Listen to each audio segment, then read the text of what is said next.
بسم اللہ الرحمن الرحیم. ہم نے تو قرآن میں نام لیا اس کا کہ جو کتاب ہے چھپی ہوئی سے مراد جو تم پر آشکار نہیں ہے. تم دیکھ تو رہے ہوتے ہو اسے، پہچانتے نہیں ہو.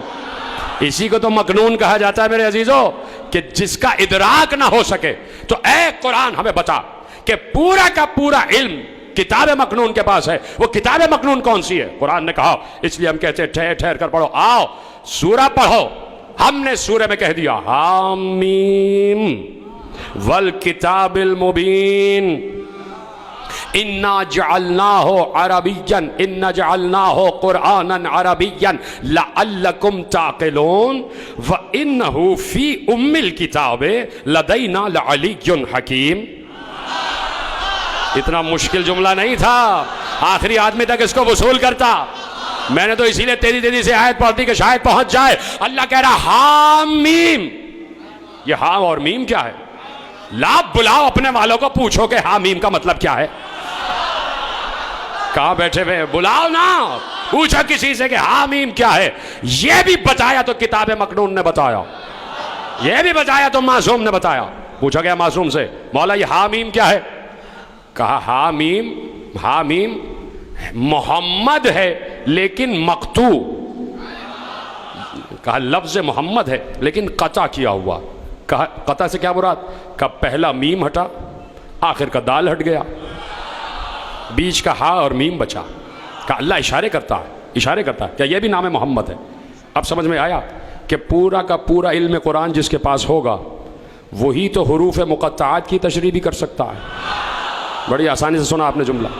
اب ترجمہ آپ کے حوالے کر رہا ہوں، اور معصوم کے قول کی روشنی میں میرے پاس تقریباً اس وقت میرے مکتب سے متعلق 10 تفاسیر پوری موجود ہے، اور اس کے علاوہ اہل سنت کی کوئی 6 تفاسیر موجود ہے. اپنی تفسیر سے آپ کے حوالے کر رہا ہوں، اپنی تفسیروں سے. میرے مکتب کے ہر عالم نے لکھا حامیم والکتاب المبین.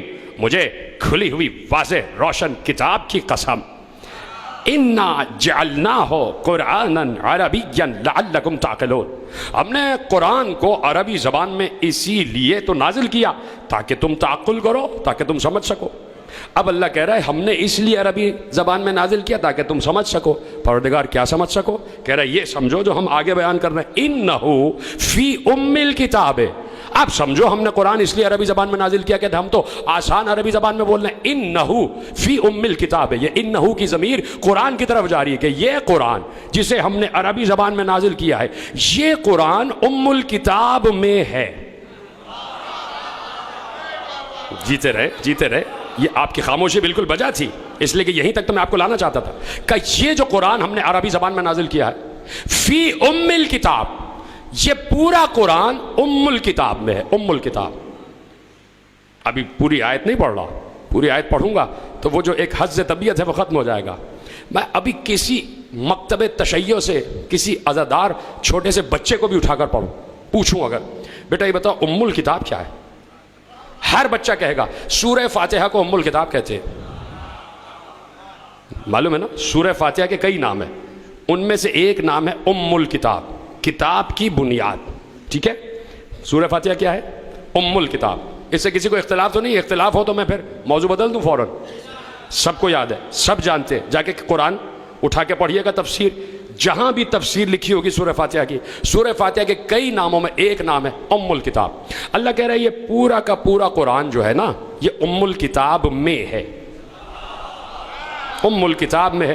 اچھا جملہ آپ کو یاد ہے، جملہ آپ کے ذہنوں میں ہے لیکن اس وقت یاد نہیں آ رہا. آپ سب جانتے ہیں، ابھی آپ ریکال نہیں کر پا رہے. اللہ نے اشارے میں کہہ دیا یہ پورا قرآن ام الکتاب میں ہے. دنیا سر مارتی مر جاتی، نہ پتہ چلتا وہ ام الکتاب کیا ہے، وہ ام الکتاب کون ہے کہ جس میں پورا قرآن موجود ہے. بتایا بھی تو عبداللہ ابن عباس جیسے بہت بڑے مفسر نے. کہا ایک بار میں اور علی بیٹھے ہوئے تو صبح ہوئی تو ہم نے کہا ابھی تفسیر مکمل ہی نہیں ہوئی. علی نے کہا اے ابن عباس تم یہ سمجھ لو جو کچھ بھی ہے قرآن میں ہے، جو کچھ قرآن میں ہے سورہ فاتحہ میں ہے. جو سورہ فاتحہ میں بسم اللہ میں ہے، جو بسم اللہ میں ہے با میں ہے، جو با میں ہے وہ نقطے میں ہے، اور وہ میں ہی تو ہوں علی ابن ابی طالب. کتنی آسان بات.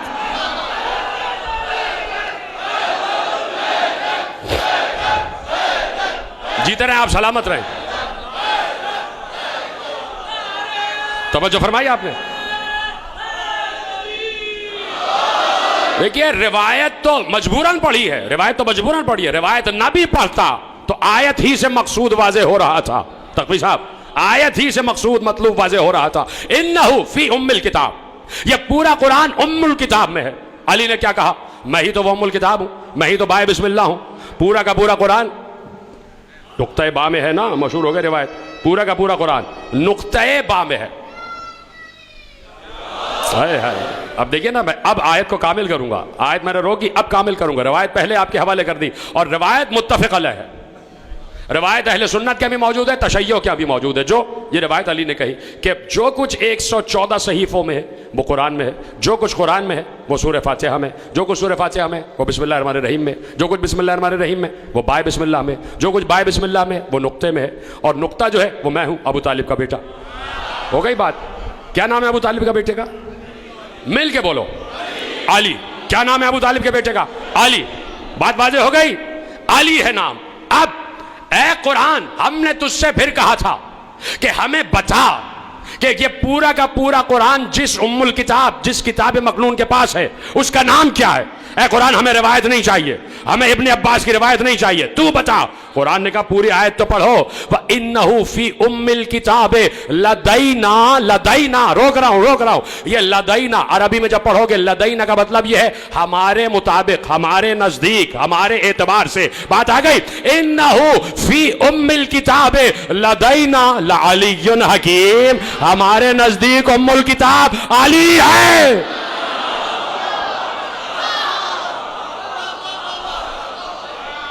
جا کے پڑھنا تفسیر معصوم. اور میں اس بات کا قائل ہوں کہ میں کم از کم میں اپنی ذات کا ذمہ دار ہوں کہ اس وقت تک ممبر سے کوئی بات نہیں کرتا تفسیر قرآن کی جب تک نص سے معصوم موجود نہ ہو. یہ جملہ میں نے اپنی طرف سے نہیں کہا لدینا علی حکیم کہ ہمارے نزدیک وہ علی حکیم ہے. ہر معصوم نے کہا کہ اللہ یہاں کہنا چاہتا ہے کہ ام الکتاب علی ہے. علی